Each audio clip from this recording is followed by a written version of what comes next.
This is part 1 in a 3-part series called Which of these $15 GPUs is the least bad? I'm going to be overclocking them as far as possible and trying them out in 8 different games to see how they hold up in 2023. Today I'll be looking at the HD 4550. This card is 15 years old and was an entry-level installment in the HD 4000 series. However, it's not in the best condition, so before we get into testing, I'm going to clean it out and replace the paste. There's not a whole lot to this card, so taking it apart shouldn't take long at all. Now back in 2008, this card would have set you back about $60, and it was relatively well received by the community. It wasn't designed with performance in mind, and those who bought it weren't expecting anything great. Its main selling point was its low price and support for then new technologies like ATI A Vivo. As shown in these benchmarks, it did not excel at gaming, and it wasn't really designed for the environment that we'll be using it in. And there's the bracket off.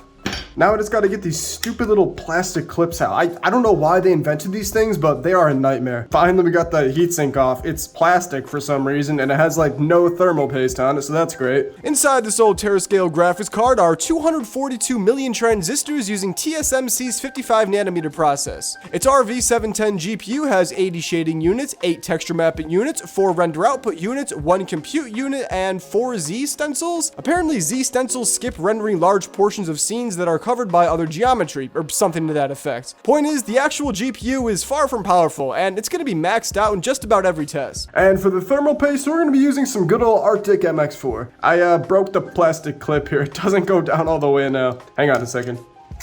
Alright, and we've duct taped the heatsink down. The fan still spins, so I guess we're good. And aside from AIB vendors, there were also 2 different versions of this card, one with half gig and the other one with a quarter gig of VRAM. Luckily, we have the slightly better half gig version that uses DDR2 memory clocked to 800 MHz. Our card also has a thing called Hypermemory, which allows a dedicated GPU to use the system memory as its VRAM. It's basically just iGPU shared system memory, but for dedicated graphics cards. Alright, and there's the card all back together. Had a little bit of modification done to it to keep the heatsink down, but let's throw it into the system. The test system we're going to be using has an i3-4130, 16GB of RAM, and Windows 7 running on an SSD. You just kind of stick it into the PCIe slot, hook up the DVI cable, and we're good to go. Now, in the aforementioned review, I read that this card was allegedly very unstable while overclocking, except mine overclocked quite well. I found the limit to be 705 MHz on the core and 896 MHz on the memory, and pushing it any further resulted in considerable instability. But with drivers installed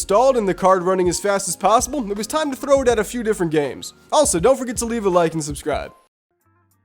Going into this, I didn't have high hopes for the 4550, and as seen in CSGO, there wasn't much to be hopeful about. I ran it in 720p with the lowest settings and got about 25 to 30 FPS. It was pretty bad and was not competitive in any sense of the word. But on the bright side, you don't have to suffer through this performance for very long, because the game crashed after only about 2 minutes. Next up was Grand Theft Auto 5. Based on the performance in CSGO, I ran this one in 800x600 with the lowest settings and got an average frame rate of 20. It also said that this card was using 867 megabytes out of its 7900 megabytes of VRAM.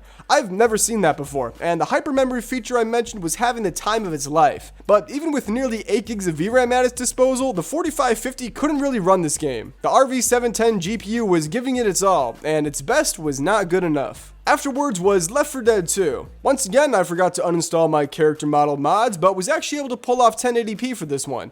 It got an average of 46 FPS and was basically flawless. The only downside is that I thought the route I needed to go somehow involved me jumping out of a window. Evidently, this was not the way to go. The second most modern game I was able to run was Insurgency. Based on previous success in higher resolutions, I tried out 1080p for this one too.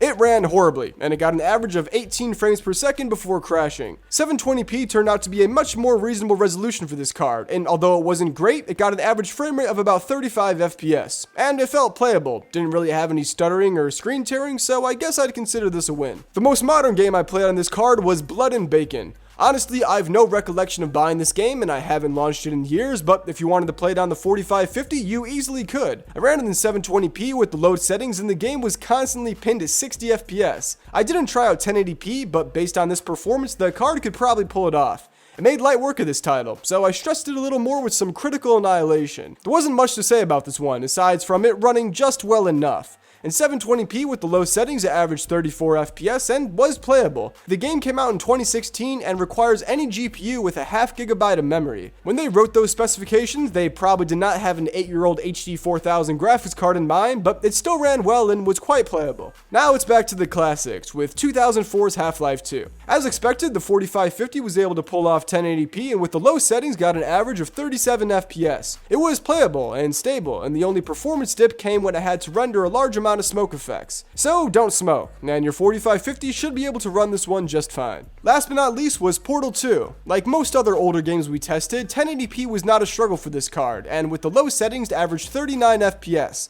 Not ideal, but still more than playable. Unfortunately, this lasted for only about 2 minutes and then the game promptly crashed. That's a recurring theme that you've probably picked up on by now, but if you dial back the overclocks a bit, it should be more stable. And that concludes part 1. Here's a little graph I put together to help visualize the performance, and make sure you subscribe so you don't miss the next video in this mini-series. To sum it up, most games actually ran well, and were able to pull off 1080p in a fair few titles. More relevant in modern games like CSGO or GTA 5 weren't really playable, but I'm hoping the 4650 I'll be including in the next video will be able to pull it off. So stay tuned, because graphics cards. Either way, leave a comment below to let me know what you think. Maybe even leave a like or subscribe because it genuinely helps me out. If you want to join the community, there's a link to the official Jane Knight Discord server in the description alongside a few donation methods that directly support the channel. And that's about it. Have a great day. Bye.